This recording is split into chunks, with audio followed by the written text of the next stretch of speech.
in Ellsworth to Collinsport and the Collinwood estate on the cliffs. The driver, a middle-aged, garrulous type with a stubble of gray beard on his tanned face, and a battered driver's cap surmounting a thatch of silver-gray hair, was familiar with everything and everyone in the area. As the taxi moved swiftly along the two-lane highway, skirting the ocean, past weathered frame houses and the occasional gas station and restaurant, catering to the summer tourist, he talked freely about Collinwood and its owners. "Collins family have had that land since the port was established. A mighty old family," he said. "Elizabeth and her brother Roger are the two living there, and running the fishing business now. Of course, they've both got children. Elizabeth has a daughter, Caroline, pretty little thing, works in the village in one of the gift shops in summer. And Roger has a boy, David, about 12 years old." From the back seat of the taxi, Diana said, "So, there are some young people in the house." The driver nodded, keeping his eyes on the winding road. "Yep, but you don't think of Collinwood as a place for youngsters. It's a brooding old house. Folk tell a lot of strange stories about it. Roger has a governess taking charge of the boy, and also a little girl named Amy Jennings who is staying there. Governess is a nice girl by the name of Maggie Evans." Diana smiled to herself. She was a diminutive, pretty girl with golden hair and lovely blue eyes, the focus of interest in a small-featured, intelligent face. The way the driver was rattling off names made it hard for her to keep track of his account of the Collins family. "I understand it's a 40-room house," she said. "I and some of the others in the ballet company are going to be living there with the family." The man at the wheel chuckled. "You won't be crowded, none, and that's for sure. Some of the wings at Collinwood are shut off and never used.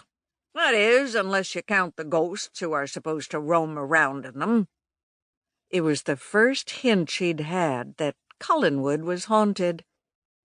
Sitting in the back seat of the car on this warm summer afternoon, with the sun flooding in through the car windows, it was odd that she should immediately have a reaction to the driver's words.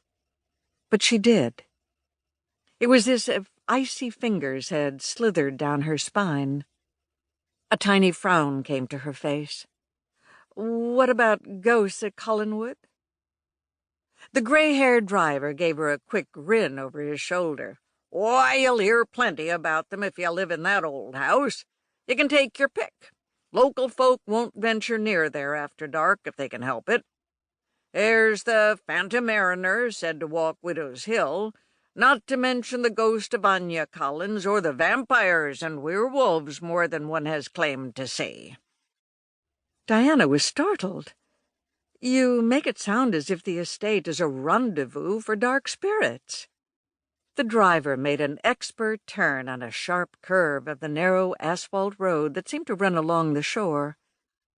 They had skirted the village of Collinsport and were now on the more sparsely settled coastal route leading to the estate of Collinwood.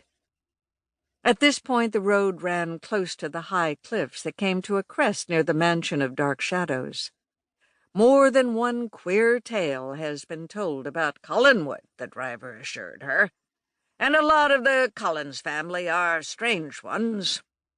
Right now there's a cousin named Barnabas visiting from England. He's a pleasant enough sort, but wears clothes you'd never see around here. Always in a kind of caped coat, and carries a fancy cane with a silver head shaped like a wolf's head." Her eyebrows raised. "Sounds like a very distinguished type." "Oh, you could call him that, miss," the man at the wheel agreed. "He lives in what is called the old house. It was the first Collinwood, and is located part way between the main house and the family cemetery. Has a servant with him, rough sort by the name of Hare. You see him around days with a surly look on his face. But you never see the main gent, Barnabas Collins, except after dusk. Gossip is he roams around the graveyard by himself at night." Again a chill went through her. "What